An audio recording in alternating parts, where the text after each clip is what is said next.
Hey y'all, want to talk chop and drop here for a minute, and I'm going to start right here in this bed because I did do some chop and drop in this garlic bed with some Australian winter peas.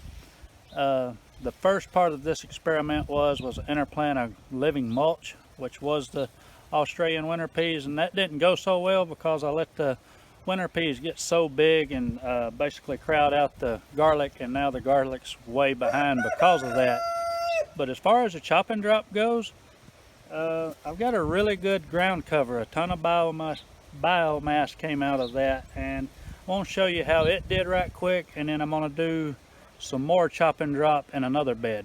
So this is the garlic bed, and you can see it's been several weeks since I chopped and dropped these winter peas underneath here, and they're still here. They're breaking down pretty well, but they didn't break down too fast.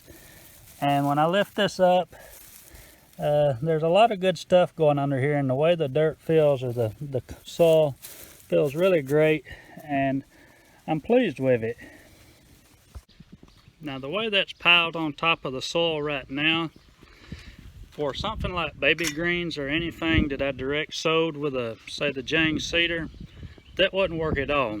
But for bigger seeds such as the beans or squash, or something that I might transplant such as squash, tomatoes, anything like that, I don't think it's going to hurt a thing for that stuff to be on there. And I actually I can't wait to try and transplant into something like that later on when the time comes.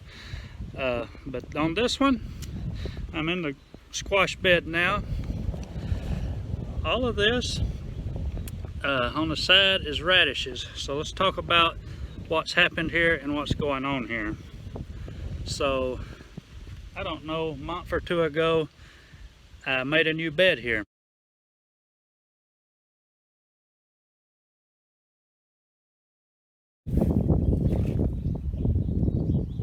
After that, I didn't feel that the compost was ready, so I sowed radishes on here just to cover the soil and get the bed seasoned out. I never did plan on harvesting the radishes because I honestly didn't think they would do that well, and I didn't think they'd be quality enough to harvest and eat, but they were, so I harvested quite a few radishes.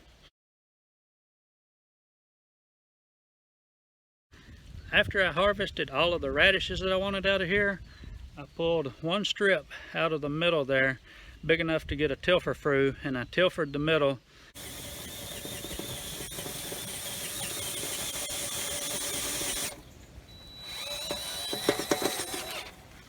And I planted a row of zucchini in there. And I left the radishes on each side to grow because I wanted that photosynthesis happening, still pumping sugar down into the bed. Meanwhile, now the zucchini has came up in the center, and the radishes are still growing. They're starting to flower now. So they're there now just to feed biology. The radishes are no good anymore. I can't harvest them. But I don't want to pull the radishes out now just because they're crowding out the zucchini. So now what I want to do is kind of chop and drop them, sort of a partial chop and drop. Leave the base of the plants, but the parts that's growing up too tall, chop it and throw it in between the squash plants. So let's look at what I've got going on here, get a closer look. It looks like a bed that's just been completely weeded out, like overtaken by weeds. This is actually the radishes. They've gone the boat. They're making flowers. Actually really pretty flowers, by the way. They're purpley looking, and the bugs seem to like them, pollinators. Down in the center, we have our zucchinis coming up, looking really nice. Some of them bigger than others. And up till this point, the radishes aren't hindering them. But now it's getting to the point that the radishes will slow them down because they're going to start blocking sun. So basically, I just need to start chopping this down and throwing it in between, right here in the space between the zucchini plants. So let's do a little bit of it, and then we'll talk about what's going on there.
about 10 minutes, 5 minutes, maybe less, I don't know.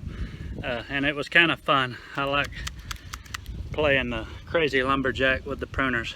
But let me show you what we got here. So it looks like one big pile of brush, but it's a little more organized than that. It's organized chaos. You see each plant, I left enough room. I don't want anything laying on the leaves. Say if I had a leaf piled up and it was laying over like that and it wilted, it would rot that leaf and mess it up. And some of this I still need to pull back a little, and I'll go through and sort of fix it up. For the most part though, everything's out of the way, and this is kind of stuff, you know, I'll get that a little further. This is what I think's gonna happen. Now keep in mind, this is all experiment. Look, it's trying to stay in the shade there. What I think will happen is, I'm pretty sure by the end of the day, all these piles of leaves and stuff will be wilted down pretty flat, if not in a couple days. And this weather is about to get really warm, and we've had some decent rain, so these squash plants are about to explode. And you can see how they grow, and these leaves are going to shoot way out here, and they're going to be covering this. And so for the meantime, the ground is covered. Within a week, this won't even look like the same place. You'll see nothing but squash plants. Probably 2 weeks certainly be like that. It'll just be one thick canopy of squash plants. And I didn't cut the radish plants all the way down. I just cut them back really severely.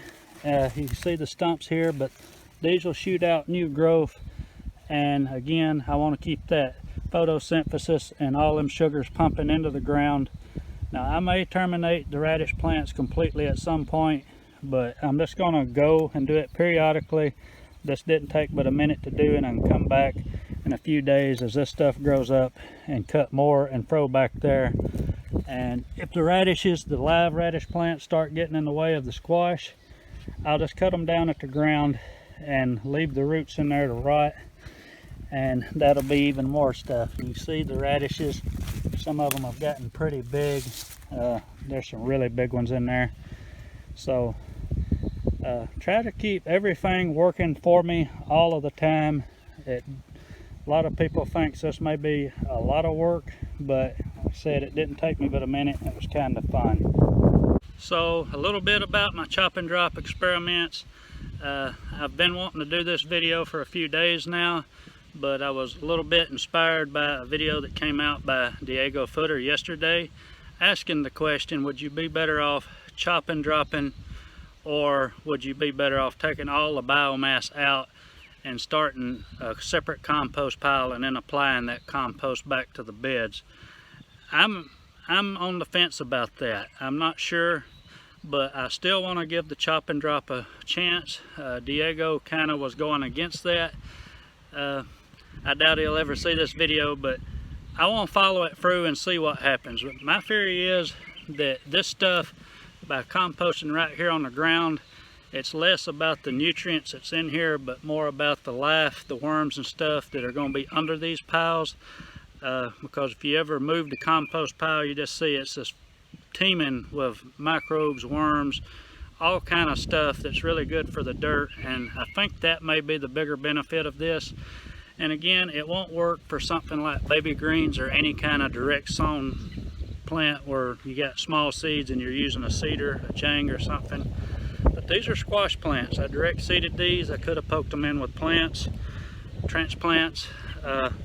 And for this application, I still think that the chop and drop is very useful, but I don't know that yet. That's why I keep doing all these trials. So I guess that's enough for now. I'll get off here. I appreciate y'all watching. See y'all later. Bye.